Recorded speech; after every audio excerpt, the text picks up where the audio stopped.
Fajnie, będą dwie nowiutkie szczotki po obydwu stronach.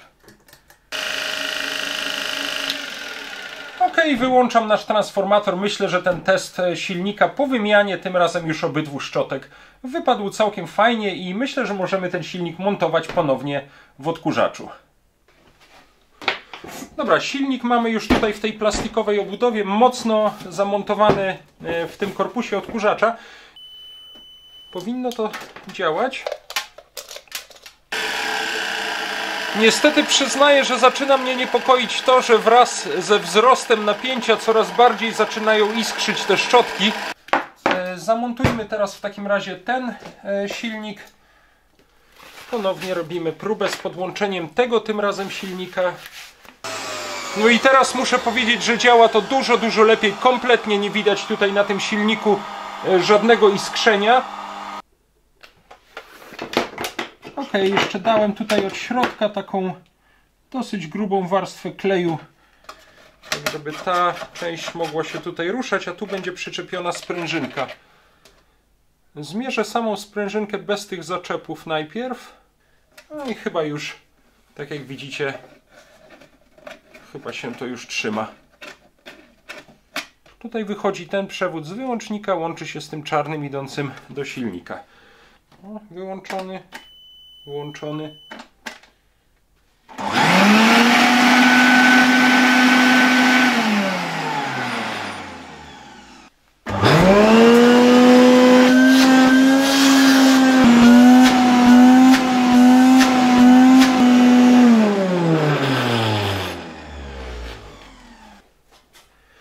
Cześć! Chciałem Was dzisiaj zaprosić na drugi odcinek, czy drugą część filmu poświęconego temu odkurzaczowi Zelmer typ 208 z 1978 roku.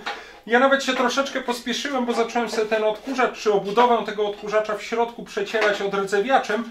Nie wiem, czy pamiętacie, w poprzednim odcinku oglądaliśmy, że tutaj pojawił się taki nieduży, ale jednak rdzawy nalot. Ja chciałem tę rdzę przynajmniej zneutralizować, żeby ona temu odkurzaczowi nie zagrażała w przyszłości. Natomiast w poprzednim odcinku dosyć porządnie już ten odkurzacz i obudowę i te plastikowe elementy wyczyściliśmy, sprawdziliśmy też działanie silnika. Być może jeszcze w tym silniku, teraz w tym odcinku przed zmontowaniem wymienimy jeszcze jedną szczotkę, bo właściwie dałem tylko jedną nową, ale jednak powinny być tam dwie zamontowane. No i postaramy się cały ten odkurzacz w tym odcinku zmontować i przetestować jego działanie już po zmontowaniu. Na razie odstawię tę obudowę do suszenia, a ja sobie tutaj wszystkie elementy tego odkurzacza postawię na stole, no i weźmiemy się zaraz za jego montaż. Postawiłem tutaj na stole wszystkie te elementy w miarę wyczyszczone odkurzacza, żebyście mogli jeszcze raz rzucić okiem, jak to wygląda, aczkolwiek za chwilę jeszcze część ich zdejmę, bo będą nam przeszkadzały. Zostawię tutaj przede wszystkim ten silnik typu 300, którym się jeszcze bardzo króciutko zajmiemy, bo on już działa, sprawdzaliśmy to, ale chciałem jeszcze w tym odcinku pokazać, jak on funkcjonuje i chciałem jeszcze jedną z tych szczotek, tę, którą jest tutaj, ta, która jest tutaj oryginalnie, to jest ta. Tę wymieniliśmy, ona jest bardzo długa, ta jest co najmniej o połowę krótsza. No i będę chciał ją jednak też wymienić i sprawdzimy jeszcze raz potem działanie tego silnika. Aha, mam tutaj też kronikę zakładów Zelmer, bo być może potem jeszcze poszukamy, zobaczymy, czy o tych odkurzaczach tego typu 200 czy 208 znajdziemy w tej kronice jakieś informacje, czy będą jakieś informacje o tych silnikach typu 300. Dobra, to żeby nie przedłużać, biorę się za silnik. Muszę jeszcze zrobić jedną malutką rzecz tutaj przy tym wyłączniku do odkurzacza i potem wszystko to montujemy. Ok, jeżeli chodzi o silnik, to mamy już tutaj założoną po tej stronie taką nowiutką szczotkę 6,3 na 10 na 32 mm. Pozwólcie, że jeszcze raz rzucę okiem na tę szczotkę tu po tej drugiej stronie, bo nie chciałbym zostawiać dwóch szczotek różnej długości. Jeżeli ten odkurzacz ma teraz znowu przez długie lata działać, to niech to będzie po prostu porządnie zrobione. O, zobaczcie, ta jest, ona jest ok. No, gdyby te szczotki obydwie były tej długości, to nie byłoby problemu, ale ja tę szczotkę sobie zostawię gdzieś tam na zapas, a założę dokładnie taką samą, jak jest tutaj po drugiej stronie. Nawiasem mówiąc, odłożę sobie to opakowanie, bo muszę pamiętać, żeby takie szczotki zamówić. Dobra, pamiętam, że ta sprężynka jest chyba troszeczkę większej średnicy niż oryginalnie i ona, zdaje się, tutaj nie wchodzi w te szczotkotrzymacze, więc ja tę sprężynkę po prostu zaraz stąd zdejmę. Tę blaszkę możemy obciąć. Ten przewodzik od szczotki odciąłem, bo on nie jest jakoś strasznie niezbędny. W sumie tam kawałeczek mogłem go zostawić, ale jak widzicie oryginalnie też on był tutaj od tej szczotki odcięty. Wsadzam teraz szczotkę. Ona nawet jest już na końcu, widzę, tak troszeczkę zaokrąglona, aczkolwiek będzie musiała się tak czy inaczej do kształtu komutatora dopasować. Wkładam teraz tę sprężynkę oryginalną, ona wchodzi bez problemu. Tutaj tak naprawdę ta blaszka też mi nie jest na końcu jakoś strasznie potrzebna. Ostrożnie, żeby ta sprężynka nie wyskoczyła. Może jednak ją włożę, bo łatwiej będzie wtedy dopchnąć tę sprężynkę tam troszkę głębiej. O ile ona tutaj, ta blaszka w ogóle wejdzie. Zaraz zobaczymy. Tak, ta szczotka jest teraz bardzo długa i... Okej. Dobra. Mamy. Zaginamy. Zajrzę jeszcze tu, chyba tej blaszki nie włożyłem. Z tej strony, to może też włożę. Dobra, tu mamy sprężynkę. O, jest też ta blaszka, to troszkę ułatwia wkładanie tych szczotek.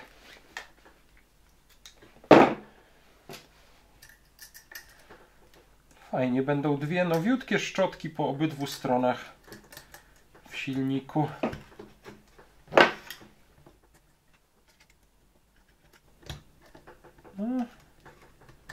Weszło. Zaginam. Fajnie. Przypominam, szczotki 6,3 na 10 na 32 mm. Mogą być spokojnie też krótsze. Mogą nawet być sporo krótsze. Ta prawie o połowę jest krótsza i ona też by jeszcze spokojnie działała. Tę szczotkę sobie odkładam na zapas, na pewno do jakiegoś urządzenia albo na taką tymczasową wymianę gdzieś się przyda. Aha, to sobie miałem zostawić. Dobra, to odstawiam. Teraz będę chciał jeszcze raz podłączyć tutaj przewód zasilający i zrobimy test tego silnika. Tak patrzę, ale komutator jest tutaj w sumie dosyć czysty. No, teraz to nawet trochę niewygodnie byłoby go jeszcze czyścić, ale nie, okej, dobra, jest czysty, te szczotki będą musiały się, tak jak powiedziałem, do niego dotrzeć, czyli pewnie będą troszeczkę iskrzyły na początku. Chociaż jak puszczałem ten silnik, uruchamiałem go w poprzednim odcinku, to nawet praktycznie w ogóle nie było widać na nim jakiegoś iskrzenia. Zaraz zobaczymy, czy to będzie teraz działało. Przed uruchomieniem tego silnika możemy sobie szybko zrobić test, sprawdzić tutaj przejście prądu. Dotykam tutaj do tych przewodów, które przez kondensator przechodzą, idą do uzwojeń silnika. OK. Mam przejście. Tu sprawdzam jeszcze, czy jakiegoś przejścia prądu na obudowę nie ma. Nie ma z tego przewodu. Też nie ma. Tu między szczotkotrzymaczami sprawdzam, też mam przejście. Dobra.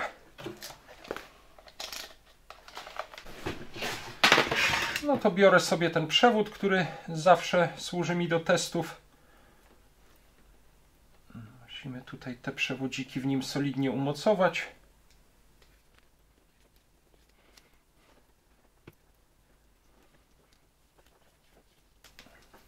Dobra, nawiasem mówiąc, wszystko jedno, który w którą dziurę.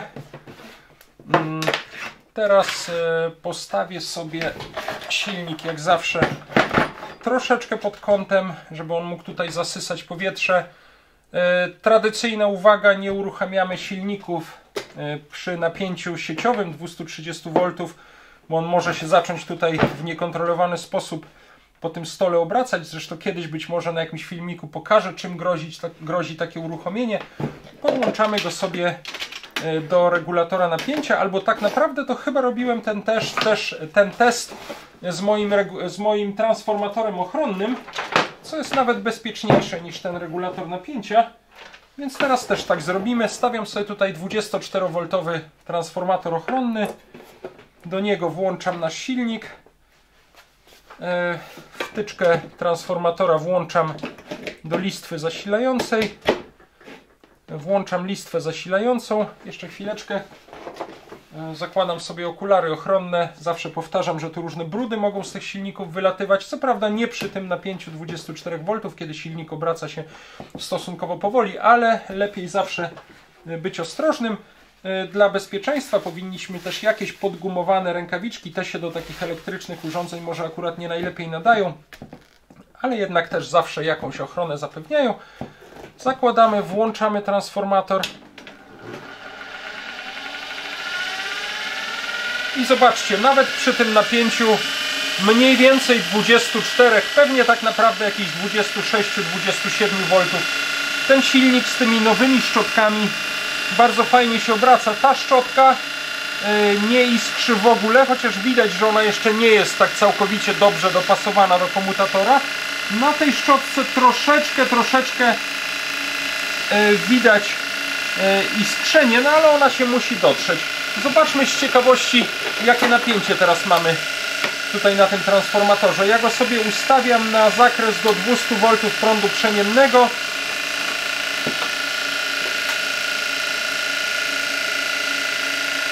Zobaczmy tutaj na kostce. No, 25 V.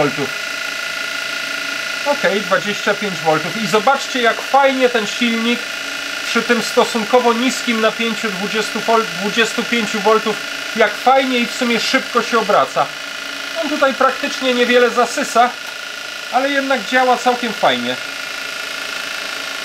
No a w ten sposób przy pomocy takiego transformatora ochronnego ten test silnika jednak jest przeprowadzany w miarę bezpieczny sposób. Tak naprawdę to on powinien sobie teraz troszkę pochodzić, żeby te szczotki tutaj się ładnie dotarły.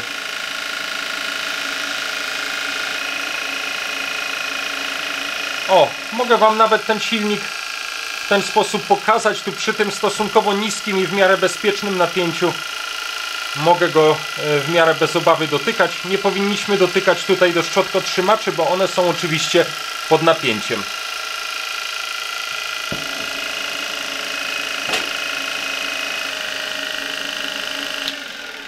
Ok, wyłączam nasz transformator. Myślę, że ten test silnika po wymianie, tym razem już obydwu szczotek, wypadł całkiem fajnie i myślę, że możemy ten silnik montować ponownie w odkurzaczu.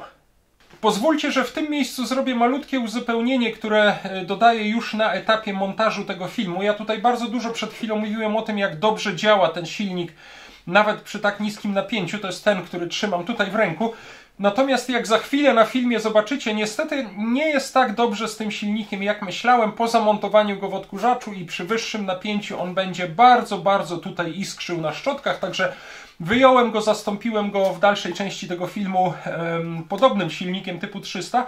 Natomiast jak już wiedziałem, że on nie jest do końca sprawny, to zastanowiło mnie, czy to też jest normalne, że on przy tak niskim napięciu 24-25 V osiąga tak wysokie obroty, i przyniosłem tutaj identycznego typu silnik, którym nawet kiedyś się zajmowaliśmy. On miał tutaj uszkodzoną izolację na przewodach. Pomyślałem sobie, że też podłączę go na chwilkę do tego transformatora 24V i zobaczymy, jak ten silnik będzie działał. On, z tego co wiem, jest sprawny, był nawet zamontowany w jednym z moich odkurzaczy, także powinien całkiem dobrze działać. Nie stwierdziłem tutaj na nim żadnych nieprawidłowości ani nadmiernego iskrzenia. Podłączmy go po prostu na chwilę.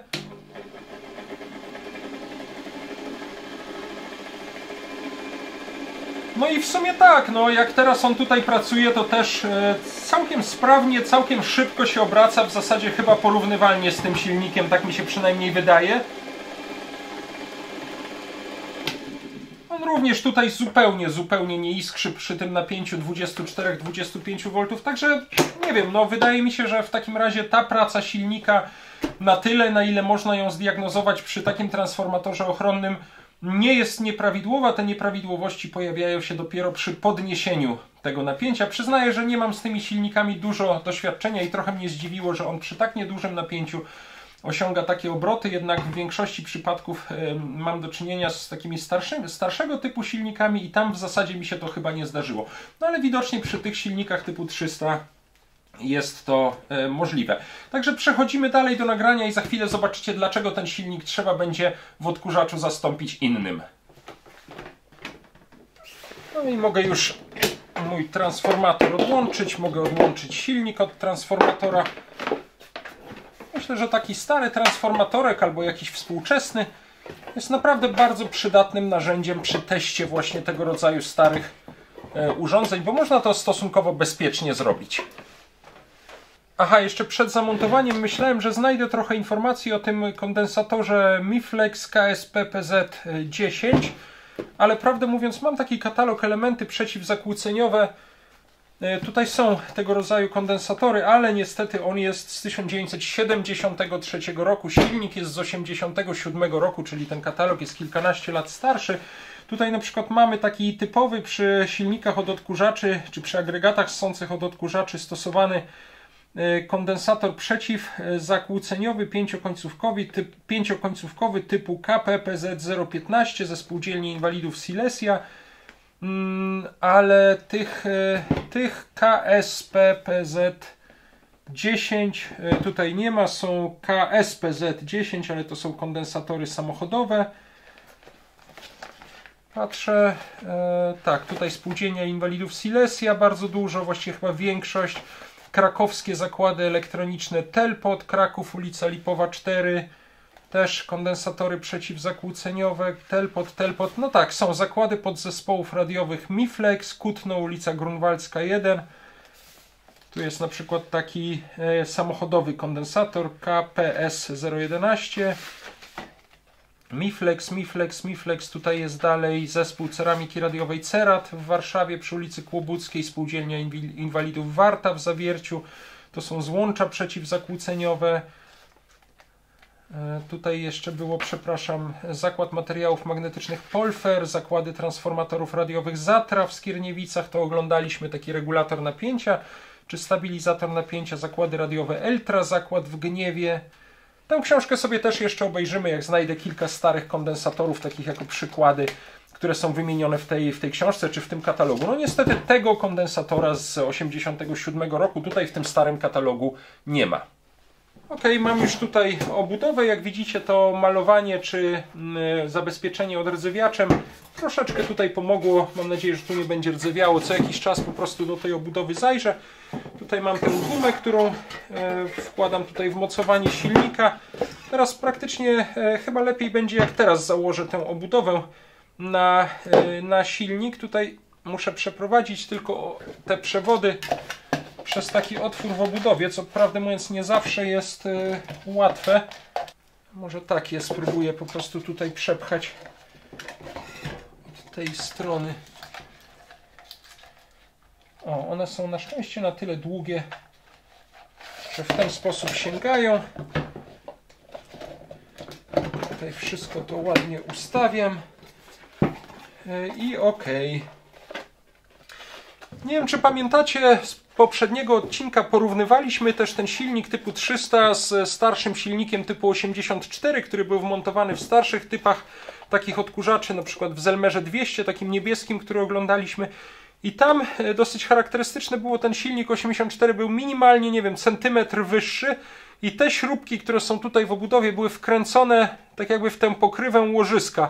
Tutaj tego nie ma, ta pokrywa łożyska jest przykręcona swoimi śrubkami, a te służą tylko do przymocowania takich plastikowych elementów blokujących tutaj ten wylot powietrza. Zaraz będziemy to montować. W każdym razie generalnie w tych obydwu silnikach typ 84 i typ 300, mimo że one były troszeczkę innej wielkości, typ 300 był troszkę niższy czy krótszy, typ 84 był troszeczkę wyższy, to te plastikowe obudowy były dokładnie takie same, tylko po prostu w tej obudowie ten silnik typu 300 nie dochodzi aż tutaj do tej ścianki, on tam jest włożony troszeczkę głębiej i te śruby nie są wkręcone w korpus tego silnika, tylko są tutaj już oddzielnie i trzymają tylko te elementy. To właściwie były te główne różnice pomiędzy silnikami typu 84 i silnikami typu 300, tak jak ten. No i teraz możemy to wszystko zamontować w obudowie. Po prostu wkładamy cały ten silnik, aż on tam ładnie wejdzie w tą gumę. Tutaj mam mocowania, którymi on jest przykręcony do obudowy. Szczerze mówiąc, to możemy to od razu przykręcić. Przewody mamy tutaj już wyprowadzone. Zaraz zamontujemy też wyłącznik. To są dokładnie takie same, jeżeli dobrze pamiętam, dokładnie takie same długie śruby, jak te, którymi później jest tutaj ta zewnętrzna pokrywa trzymana. Ja je po prostu wkładam tutaj. Najpierw tylko trafię nimi tutaj w ten gwint, póki mogę troszeczkę unieść obudowę. Jeszcze tutaj. chyba weszło.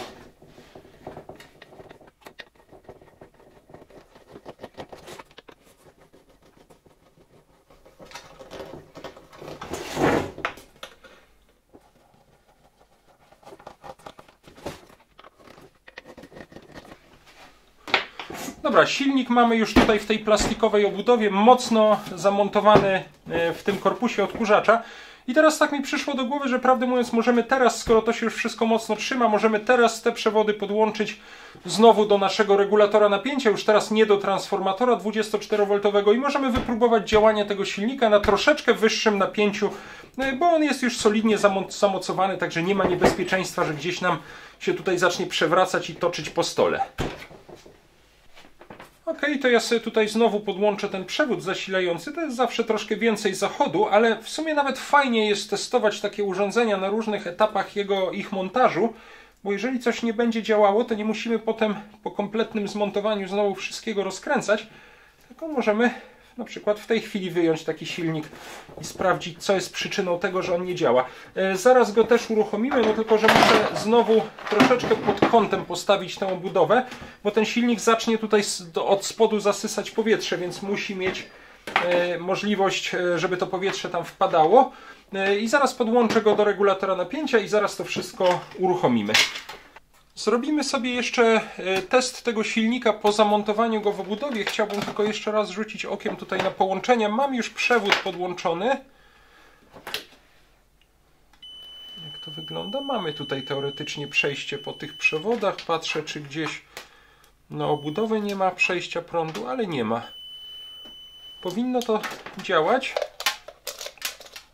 Teraz możemy podłączyć ten odkurzacz, może nie bezpośrednio do sieci, ale za pośrednictwem regulatora napięcia, już nie do tego 24V transformatorka, ale tak czy inaczej na sporo zmniejszonym napięciu uruchomimy ten odkurzacz. Ja sobie tylko siądę, żeby się nie nachylać nad tym odkurzaczem. Założyłem sobie też okulary ochronne.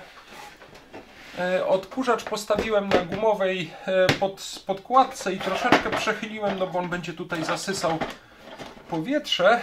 Regulator włączam do listwy zasilającej, zmniejszam tutaj znacznie napięcie i włączę teraz silnik. Może jeszcze, przepraszam, włożę sobie na wszelki wypadek rękawiczki.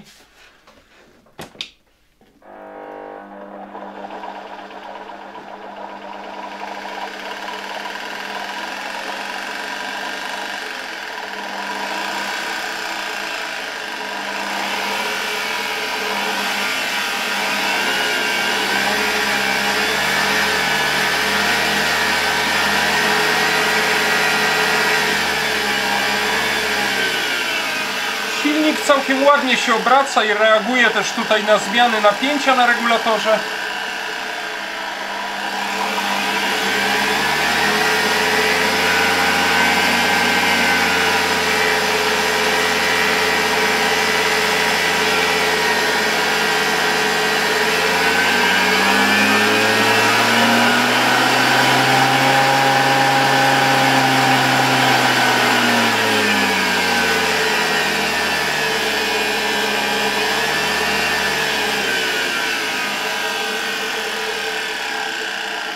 Niestety przyznaję, że zaczyna mnie niepokoić to, że wraz ze wzrostem napięcia coraz bardziej zaczynają iskrzyć te szczotki i to niestety one iskrzą bardziej niż spodziewałbym się po tym, że założyliśmy nowe, jeszcze niedotarte szczotki, bo one moim zdaniem aż tak iskrzyć nie powinny.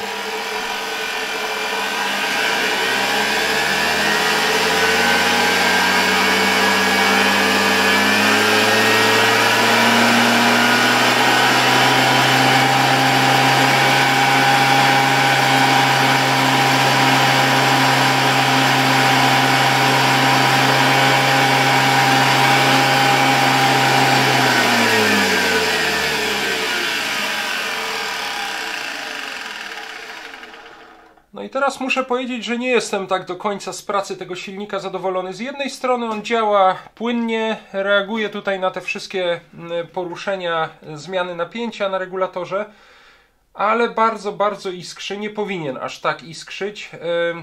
Nie jestem też pewien, czy jednak te obroty nie są trochę za duże. Tutaj trochę wychodzi mój brak doświadczenia z tymi nowszymi odkurzaczami Zelmera, bo tak jak wam powiedziałem, to jest najnowszy chyba odkurzacz w mojej kolekcji i tak naprawdę też z tymi silnikami typu 300 bardzo dużo nie miałem do czynienia. Wymieniałem w nich łożyska, reperowałem troszeczkę zniszczone przewody, ale no nie, no tak nie powinien ten silnik w żadnym wypadku iskrzyć, a my w ogóle doszliśmy jeszcze, myślę, że nawet do 100 V nie doszliśmy, także przy 220-230 obawiam się, że on by iskrzył znacznie mocniej. Na chwilkę go jeszcze wyłączę.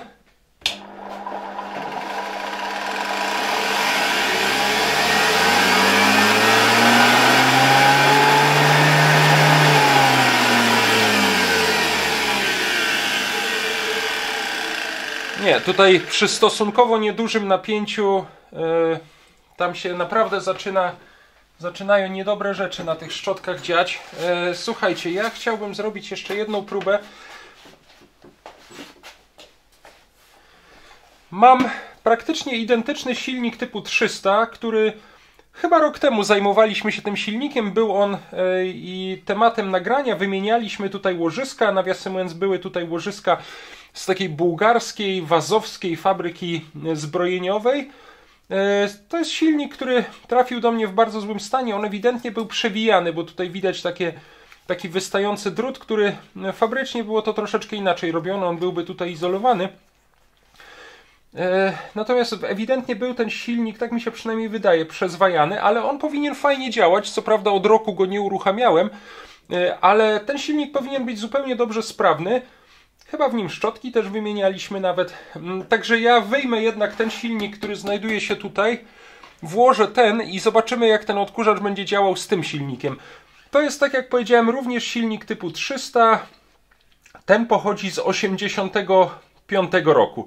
No, czyli jest 2 lata starszy od tego silnika typu 300, który się w tym odkurzaczu znajduje. Będę musiał chyba tylko... On ma nawet oryginalny... kondensator, dokładnie taki sam, Miflex KSP PZ10, dokładnie taki sam, tylko będę musiał przedłużyć, tutaj dać jeszcze dłuższy przewodzik, bo po prostu mi nie sięgnie ten jeden przewód. Dobra, zróbmy tak, bo przyznaję, że niestety wszystko szło fajnie, ale przy wyższym napięciu niestety praca tego silnika nie jest moim zdaniem prawidłowa, po prostu za bardzo iskrzy, tam wręcz prawie palą się te szczotki. Ok, odkurzacz jest odłączony. Mogę odłączyć tutaj przewody. No trochę szkoda, bo wydawało mi się, że wszystko idzie fajnie i że ten silnik jest w niezłym stanie, no ale tak to czasem bywa. Po to ostatecznie też te próby tutaj robimy, a nie jest źle, bo jakby co mamy silnik na wymianę.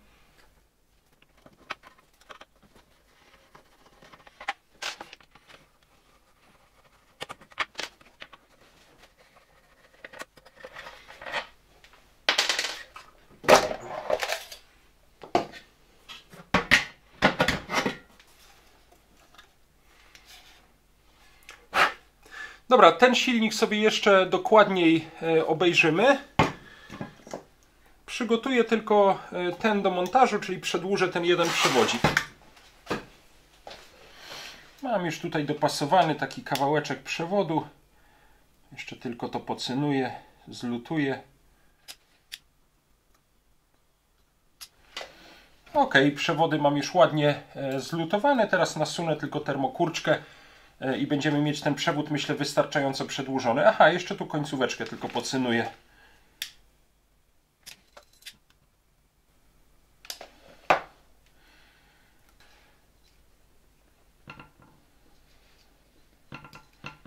O, termokurczka, która nam zabezpieczy to miejsce łączenia.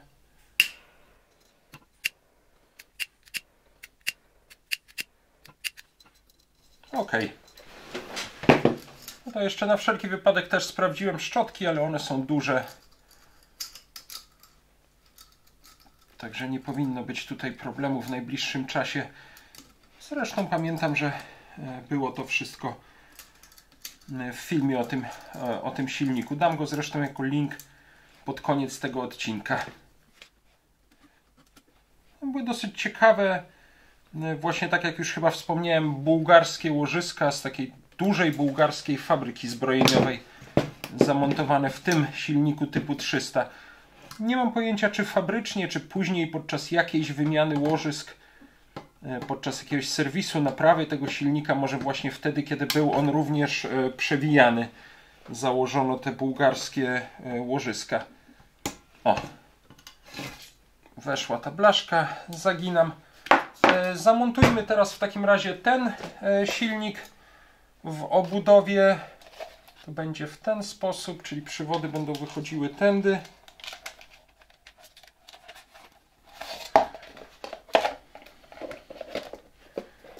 Dobra.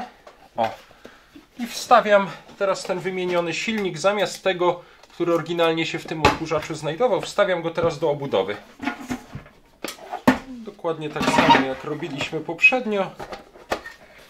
Wstawiam, zaraz to przykręcimy.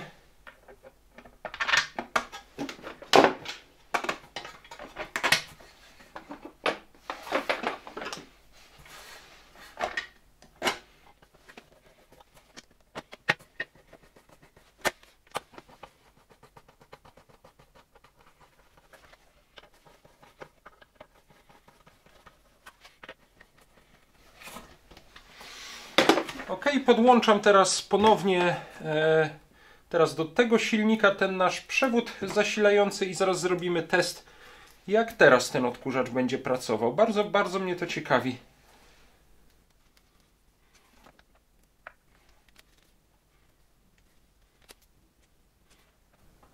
Ok, przewody się trzymają. Sprawdźmy też tutaj połączenia.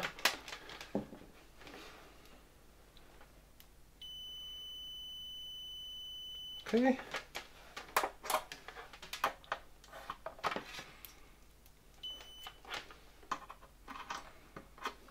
Dobra.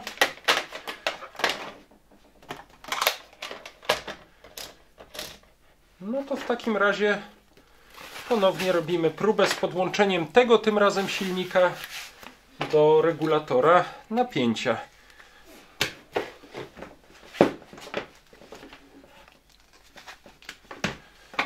Nie nachylam się nad odkurzaczem, zmniejszam napięcie, włączam.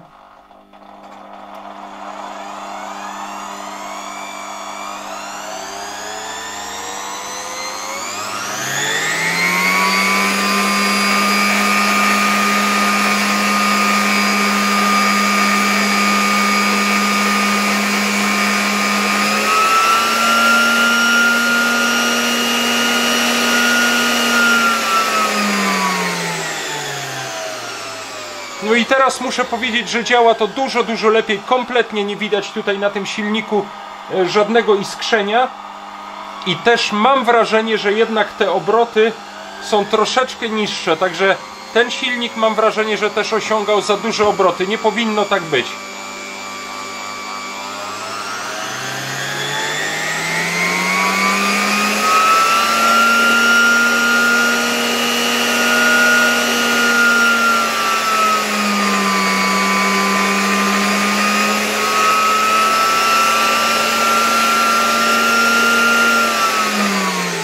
Dobra, praktycznie widać tutaj naprawdę takie minimalne żarzenie się przy tych szczotkach, tak jak to powinno być przy pracy silnika. Natomiast no, przy tym silniku już tutaj przy większym napięciu zaczynały dosłownie iskry lecieć. I to nie była kwestia niedotartych szczotek.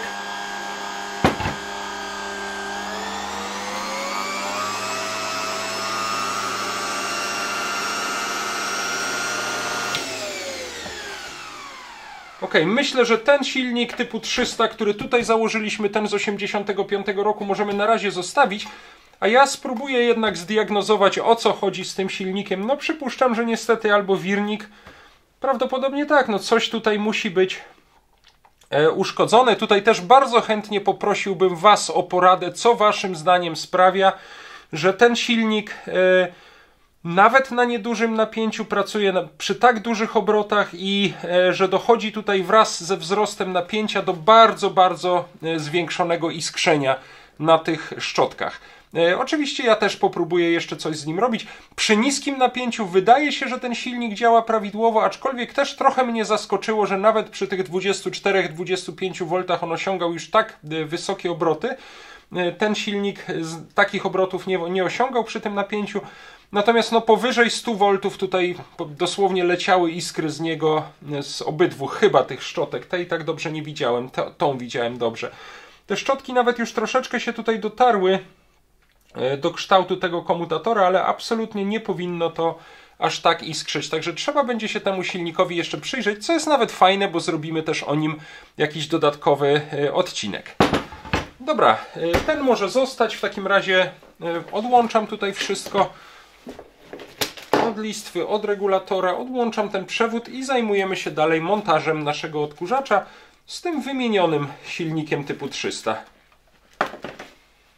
A może jeszcze raz na chwilkę go włączę, bo zauważyłem, że po prostu ta obudowa tak stała, nie podłożyłem tutaj pod nią czegoś i po prostu ten silnik nie mógł zasysać powietrza od spodu. Włączmy go jeszcze raz.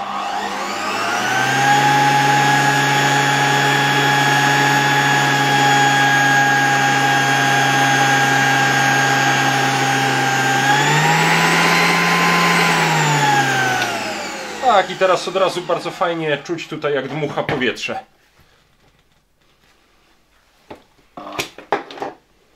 Zaraz Wam pokażę, o co chodzi z tym wyłącznikiem. Po pierwsze, bardzo się cieszę, że mam tutaj ten oryginalny wyłącznik. On ma tutaj taki duży klawisz i tutaj jest taka, nie wiem, haczyk, który sprawia, że ten klawisz nie wypada z tej obudowy. I niestety, jak tutaj bawiłem się trochę tym wyłącznikiem, to mi się ten haczyk tutaj po prostu odłamał.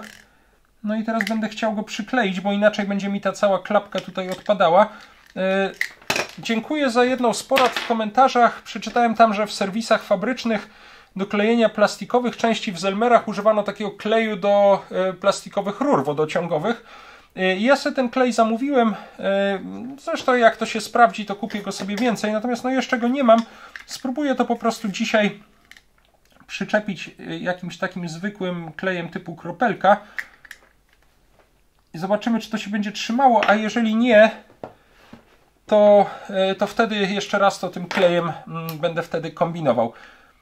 Natomiast ja specjalnie to kleję tutaj już od tej strony, bo dzięki temu nie będę musiał przy wkładaniu tego klawisza jakoś wciskać i nadwyrężać tej całej części.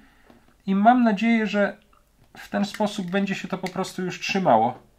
Dobra, muszę to chwileczkę tak potrzymać, żeby to złapało, a potem niech to sobie chwilkę poleży i doschnie. Bo poprzednio przykleiłem w momencie, kiedy ten klawisz był na zewnątrz i potem jak go wkładałem, no to musiałem automatycznie oczywiście ten haczyk troszeczkę dogiąć i przy tym doginaniu on się znowu odłamał, a w tej chwili nie trzeba go już będzie w żaden sposób doginać. On już sobie tutaj będzie po prostu zamontowany.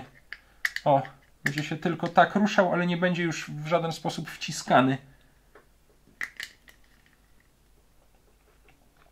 Ważne, żeby się to nie przykleiło tutaj do całej tej obudowy, bo nie będzie przycisk działał, ale w tej chwili to działa.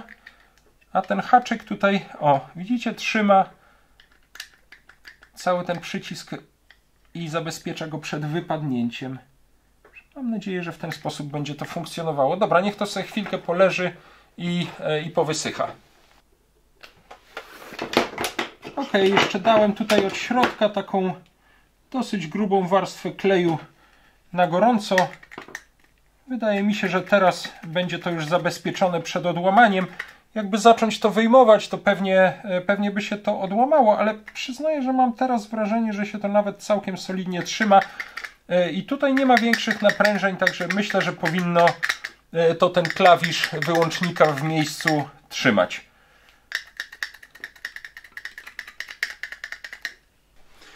Tutaj przede wszystkim wkładamy ten wyłącznik. On będzie w ten sposób zamontowany. Po tym sklejeniu przyznaję, że całkiem dobrze się to trzyma. Także mam nadzieję, że będzie funkcjonowało. Sprawdzam tutaj jeszcze dokręcenie tych śrubek trzymających przewody przy włączniku. Powinno być ok. On powinien być, momencik, chyba w ten sposób. Tak, tutaj przełożymy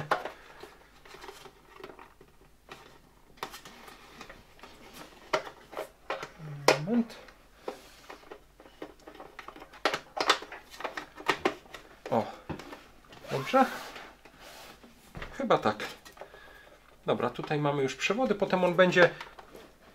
Tutaj jest taka śrubka, jak się przykręca tą plastikową obudowę, to ta śrubka tu wchodzi głębiej i trzyma też ten wyłącznik. Gdybyśmy wyjęli ten klawisz, to on ma tutaj takie dwa otworki pod klawiszem, przez które można przykręcić go do takich metalowych ramion trzymających ten wyłącznik tutaj w obudowie, ale ja nie chcę tego klawisza wyjmować, bo potem jak będę go wkładał, to może mi się ta zapadka taka odłamać, którą przyklejałem, więc po prostu będzie ten wyłącznik trzymany tutaj przez tą śrubkę w obudowie. I tak było to też, jak rozkręcaliśmy ten odkurzacz i to w zupełności wystarcza. Teraz myślę, że założę tę zapadkę, która przesłania tutaj ten wylot powietrza. Ona powinna być w ten sposób zamontowana i na to damy tę obudowę, która trzyma też kostkę. Momencik, tu muszę na chwilkę wykręcić te śrubki. Więc będzie to w ten sposób zrobione, tak żeby ta część mogła się tutaj ruszać, a tu będzie przyczepiona sprężynka. Mam nadzieję, że to jest widoczne.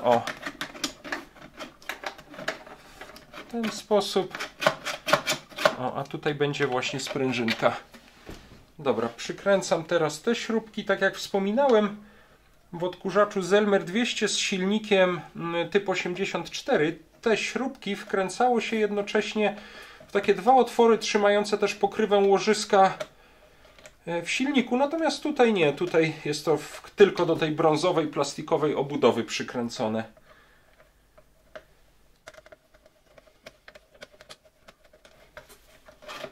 Dobra, bez kłopotu tutaj ta część może się poruszać.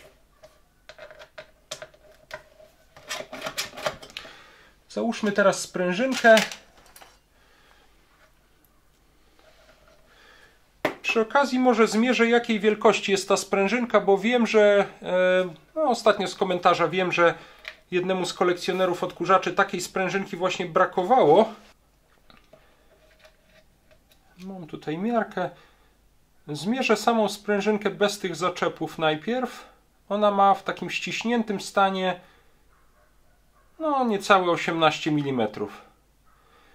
Tak, między 17 a 18 mm. Tutaj razem z tymi zaczepami ma 31, 32, raczej 32, 32 mm. Sprawdzę jeszcze, to nie jest takie ważne, ale średnica tej sprężynki to jest tak, 6 mm. 6 mm. Można kupić takie całe zestawy w internecie różnego rodzaju sprężynek. Także w razie czego myślę, że jakiś zamiennik można znaleźć. Muszę ją tutaj tylko zaczepić. Tak, i tutaj ją zaczepiam. No i chyba już, tak jak widzicie, chyba się to już trzyma.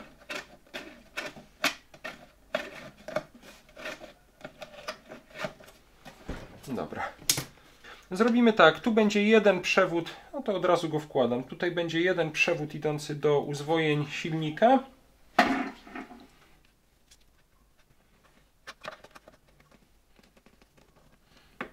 On się będzie tutaj łączył z jednym z przewodów zasilających. Tu będzie drugi przewód zasilający. Tutaj damy w tym miejscu i w tym miejscu dwa te przewody wchodzące czy wychodzące z wyłącznika. Niech one tam wejdą głęboko.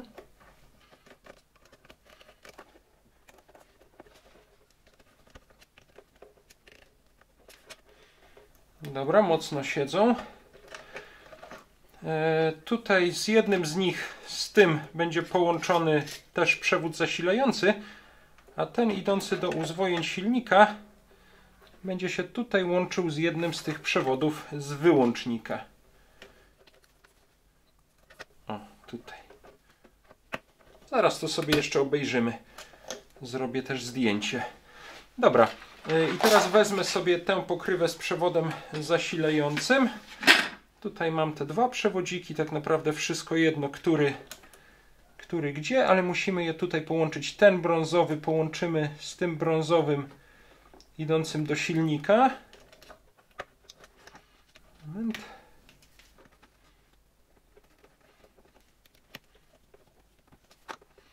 I ten niebieski połączymy tu z jednym idącym do włącznika czy do wyłącznika. Ok, trzymają się.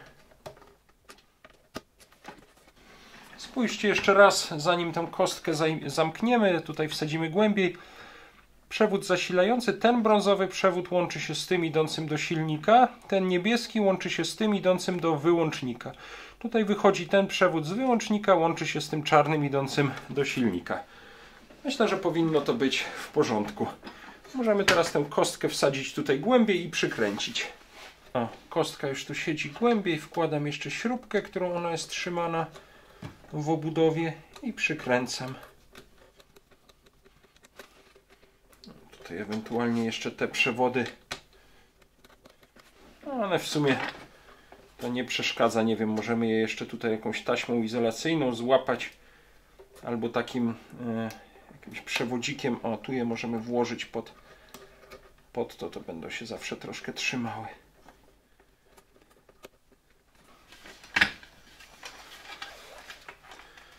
No słuchajcie, i myślę, że teraz możemy założyć tę pokrywę silnika. Jeszcze zaraz zrobimy test, czy te przewody gdzieś tutaj... Najważniejsze, żeby te nie odpadły i nie dotknęły gdzieś tutaj do obudowy, ale wydaje mi się, że wszystko jest tutaj dobrze i mocno połączone. Aha, tutaj jeszcze na tym wylocie powietrza powinna być taka, tutaj na tej kratce powinna być taka fizelina, filtr z fizeliny. No ja nie kupiłem, zapomniałem, miałem sobie kupić taką fizelinę, dociąć, ale to zawsze mogę zrobić i po prostu tu przykleić ją tak, jak to było wcześniej zrobione.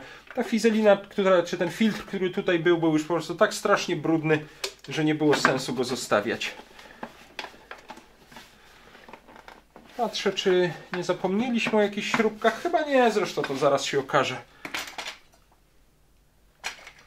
No i teraz tak, tutaj mam jedną śrubę, która jednocześnie będzie nam tutaj troszkę dociskała ten wyłącznik.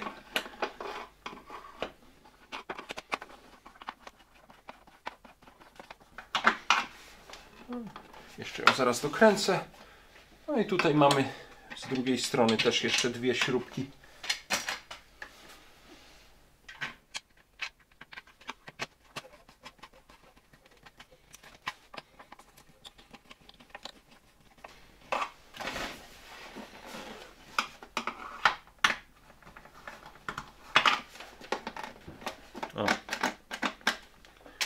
Postawię sobie tutaj jeszcze miernik, zrobimy test tych połączeń. W sumie to mogłem to zrobić zanim zamknąłem tę pokrywę. O, mamy połączenie, wyłączmy odkurzacz, moment. O, wyłączony, włączony, wyłączony, włączony. Dobra, wydaje się, że jest to sprawne. No to póki ten odkurzacz tak stoi, zróbmy teraz test silnika. Też stawiam obudowę troszkę pod kątem, żeby odkurzacz mógł zasysać powietrze. Trochę śmiesznie to wygląda, jak robimy test silnika, kiedy silnik stoi obok. Dobra, włączam odkurzacz do naszego regulatora. Regulator do listwy. Siądę sobie, żeby się nie nachylać nad odkurzaczem. Dobra, teraz jest wyłączony.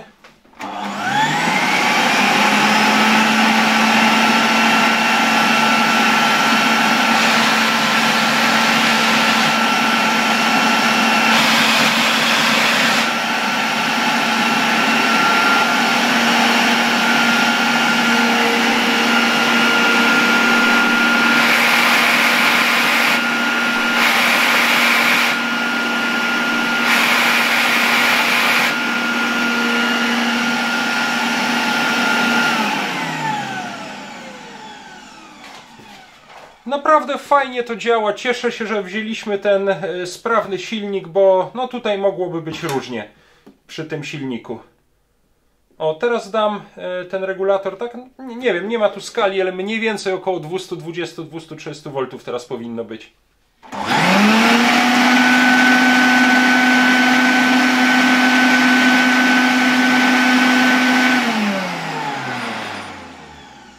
W tej chwili chwili ten odkurzacz działał ze swoją pełną mocą i muszę przyznać, że naprawdę bardzo porządnie tutaj dmucha. Parę razy widzieliście też, odsunąłem tę zasuwkę, która zwalnia ten wylot powietrza, do którego można było też włączyć, czy podłączyć, czy wsunąć wąż i używać ten odkurzacz jako dmuchawa, coś czego w odkurzaczach Zelmer 95 i 96 nie było.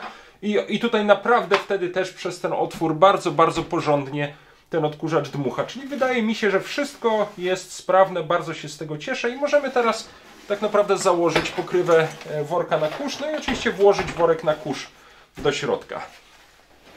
Ok, położyłem teraz ten odkurzacz, bo będę chciał przykręcić, tak naprawdę w tę stronę, tę pokrywę przednią. Tutaj są takie nakręteczki, które trzeba włożyć od drugiej strony. Może nawet będzie to w miarę funkcjonowało, zaraz zobaczymy. Tutaj coś powinienem sobie jeszcze podłożyć pod ten odkurzacz, żeby mi to nie wypadało. Chwileczkę. Może jakieś pudełko po prostu.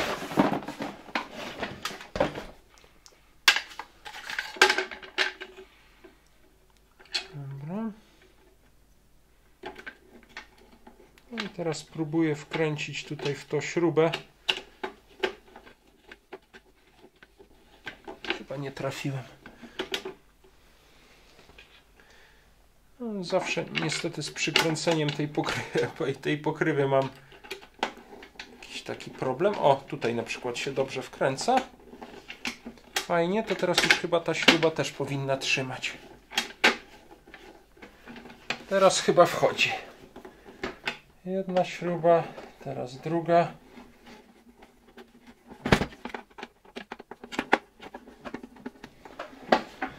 Ok, teraz wkładam tutaj taką nakrętkę z tej strony.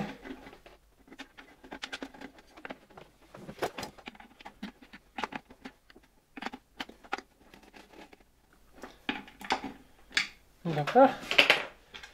A już jak się ma wprawę, to idzie to szybko zawsze. Wkręca się, dobra.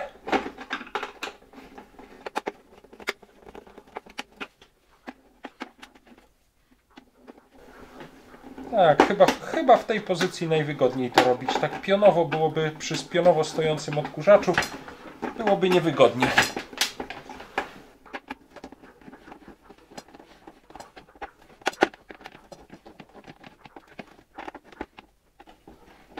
I mamy przykręcone.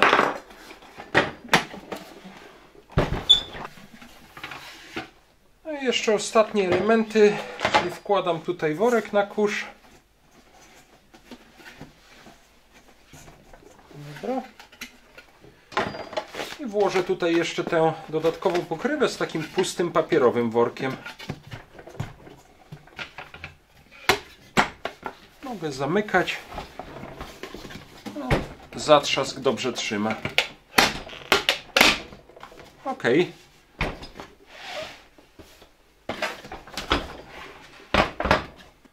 Dobra, sprawdźmy jeszcze raz działanie tego odkurzacza po zmontowaniu. Dam tutaj prawie na pełną moc.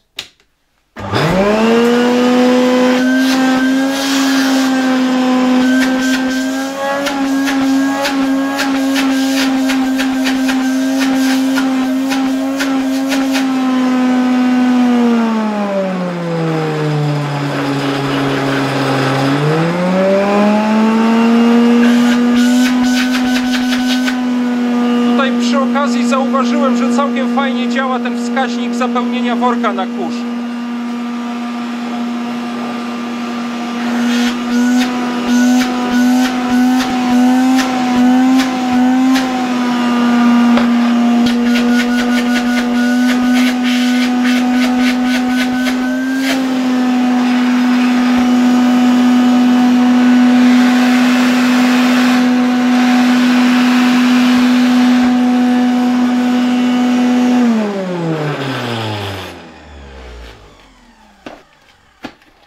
Całkiem fajne urządzenie z tym silnikiem, który, jak pamiętacie z odcinka sprzed roku, był początkowo naprawdę w kiepskim stanie, ale po wymianie łożysk, jak widać, działa naprawdę fajnie i cieszę się, że się przydał. No a tym silnikiem trzeba się będzie jeszcze dokładniej zająć. Tutaj jedyną taką zewnętrzną wadą tego odkurzacza to jest odłamany ten haczyk czy ten uchwyt, no bo teraz, prawdę mówiąc, nie możemy zwinąć tego przewodu zasilającego tak jak powinno to być zrobione, czyli tutaj o kółeczko i o ten zaczep, to byłoby to w ten sposób nawinięte. No ale dobra, możemy ten przewód też po prostu zwinąć i zaczepić go tutaj na przykład o tę rączkę, albo oplątać nim cały odkurzacz, albo tak jak było to zrobione, zaczepić za kółeczko i za te kółka. No to ewentualnie trzeba będzie jeszcze jakoś dorobić, dokleić, albo wymienić całą tą pokrywę dolną odkurzacza, pokrywę silnika, ale tak naprawdę nie jest to jakaś strasznie uciążliwa wada. Zawsze możemy ten przewód zwinąć i go tutaj po prostu przypiąć do tej rączki. Na koniec obiecałem jeszcze, że zrobimy próbę tego odkurzacza po podłączeniu go już bezpośrednio do sieci, nie z wykorzystaniem tego mojego regulatorka napięcia. Pozwólcie, że najpierw podłączę ten odkurzacz do napięcia 220 V, czyli takiego, na jakie fabrycznie był w czasach, kiedy powstawał przewidziany, i do tego celu wykorzystam ten stabilizator, czy właściwie regulator napięcia Unitra Zatra RN301. Jest o nim oddzielny filmik na kanale, stosowany głównie kiedyś chyba z telewizorami, który pozwalał właśnie na uzyskanie takiego stabilnego napięcia 200, mniej więcej 220 V, i to całkiem fajnie działa, także dzisiaj przy tym wyższym napięciu sieciowym robiliśmy próbę tego na filmie. Podłączę ten odkurzacz do tego regulatora, regulator włączę do sieci, włączę zasilanie i włączę regulator. On powinien działać. Teraz tutaj ta lampka bardzo słabo się świeci, ale powinien teraz funkcjonować i mniej więcej powinien utrzymywać to napięcie na poziomie jakichś 224 V, tak jak sprawdzaliśmy.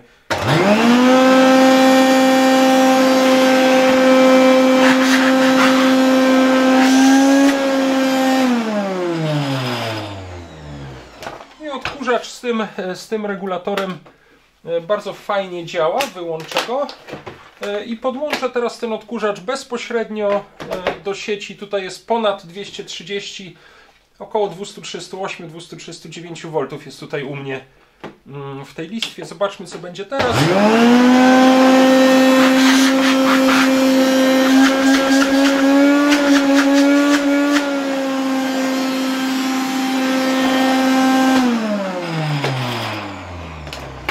Bardzo ładnie i bardzo mocno ten odkurzacz zasysa. Ja obiecałem też w komentarzach pod taką króciutką zapowiedzią o tym filmie, że zrobię też nagranie z akcesoriami do tego odkurzacza, bo faktycznie jak go kupowałem, to na pewno była tutaj rura z sawką do niego, był wąż do niego, ale przyznaję, że nie jestem w tej chwili pewien, które to są akcesoria i gdzie je położyłem, bo mam tutaj kilka tych węży do odkurzaczy Zelmer. Ja je wygrzebię i zrobię takiego może shorta, króciutkie nagranie, gdzie pokażę już w domu odkurzanie tym odkurzaczem Zelmer 208. A na razie myślę, że to co do tej pory zrobiliśmy, myślę, że wszystko się dosyć fajnie udało. Mam nadzieję, że ten silnik, który wyjęliśmy z tego odkurzacza, też w jakimś kolejnym odcinku uda się go sprawdzić i być może też będzie sprawny. Aha, no i na koniec jeszcze jedna rzecz. Obiecałem, że króciutko rzucimy okiem na historię tego odkurzacza, ale prawdę mówiąc w kronice zakładów Zelmer chyba dużo o nim nie ma. Tutaj znalazłem tylko informację, że odkurzacze typu 200, czyli bardziej takie jak ten niebieski odkurzacz, któremu poświęcony jest oddzielny odcinek Zelmer 200 z 1984 roku, że ten model odkurzacza pojawił się w 1977 roku. Ten Zelmer 208 pochodzi, przypominam, z 1987, czyli tak naprawdę powstał 10 lat po pojawieniu się tego rodzaju odkurzaczy. Powiedziałem Wam, że poprzednikami tych odkurzaczy były modele 95 i 96, które pojawiły się w 76 roku. Oglądaliśmy w oddzielnych odcinkach dwa takie odkurzacze. Ale tak naprawdę istniał też jeszcze m.in. odkurzacz Zelmer typ 100, który również pojawił się tak jak typ 200 w 1977 roku. Ja niestety tego Zelmera typ 100 jeszcze nie mam, ale mam nadzieję, że ten bliski kuzyn odkurzacza typ 200 też tutaj się prędzej czy później pojawi. Natomiast odkurzacza Zelmer 208, tak jak ten, tutaj przyznaję, że że nie widzę, nie jest on tutaj wymieniony. Nawiasem mówiąc, tutaj już nowszych urządzeń niż pochodzące z roku 1985 nie ma. Ta książka ukazała się na 35-lecie rzeszowskiej fabryki w 1986 roku, no czyli ten odkurzacz jest młodszy od tej książki, bo przynajmniej ten egzemplarz odkurzacza pojawił się w 1987.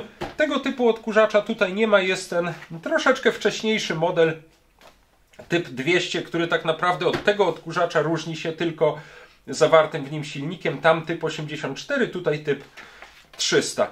Jeszcze przejrzę troszeczkę tę książkę, ale wydaje mi się, że tutaj więcej już o tych odkurzaczach Zelmer 200, czy tych pokrewnych, takich jak Zelmer 208, więcej nie znajdę, a o silniku typ 300 jeszcze być może troszeczkę spróbuję znaleźć informacje, jak będziemy przeglądać ten silnik wyjęty z tego odkurzacza.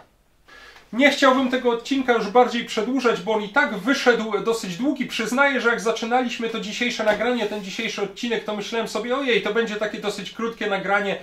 I w sumie nie wiem, czy bardzo interesujące, bo będzie to tylko montaż tego odkurzacza, a jak się okazało, jednak zrobił się ten odcinek dosyć długi, bo musieliśmy zastąpić ten wadliwy silnik, który na początku wydawał mi się całkiem poprawnie działający. Musieliśmy ten silnik zastąpić tym, który znalazł się tutaj w odkurzaczu. No i rozrosło się to wszystko do całkiem fajnego, długiego odcinka. Ja się zawsze, przyznaję, cieszę, jak coś nie działa, bo to jest pretekst, żeby sobie to dokładniej obejrzeć w jakimś kolejnym nagraniu i tym silnikiem na pewno się zajmiemy, także nie chcę już przedłużać, ale nie chciałem Was pozostawić bez krótkiego podziękowania za to, że chciało się Wam przynajmniej fragmenty tego dzisiejszego odcinka obejrzeć. Nie wiem jeszcze, o czym będzie następny odcinek. Przyznaję, że w tym mijającym roku 2024 chciałbym zrobić taki przegląd tego, co przez cały ten rok tutaj na tym kanale oglądaliśmy, bo tak sobie patrzyłem na te odcinki i jednak wyszło z tego całkiem sporo. Myślę, że około kilkudziesięciu, 30, 40 różnych urządzeń, nie tylko odkurzaczy, które w ciągu tego roku tutaj na tym kanale obejrzeliśmy. Także chciałbym na pewno zrobić takie podsumowanie. Chciałbym zrobić jeden odcinek, który będzie czymś w rodzaju zapowiedzi tego, co będziemy oglądać tutaj, między innymi, bo nigdy nie wiem, co do mnie trafi w roku 2025. Ale może jeszcze jakieś ciekawe urządzenie znajdę, żeby w następnym odcinku zobaczyć. Nie wiem, przekonamy się. Mam nadzieję, że będzie to coś ciekawego. Za dzisiaj jeszcze raz Wam dziękuję. Cześć, do zobaczenia. A ja odstawiam na razie tego Zelmera 208 na półkę, a może nawet jeszcze zanim go odstawię na półkę, to pójdę do domu i trochę świątecznie nim posprzątam. Cześć, do następnego razu.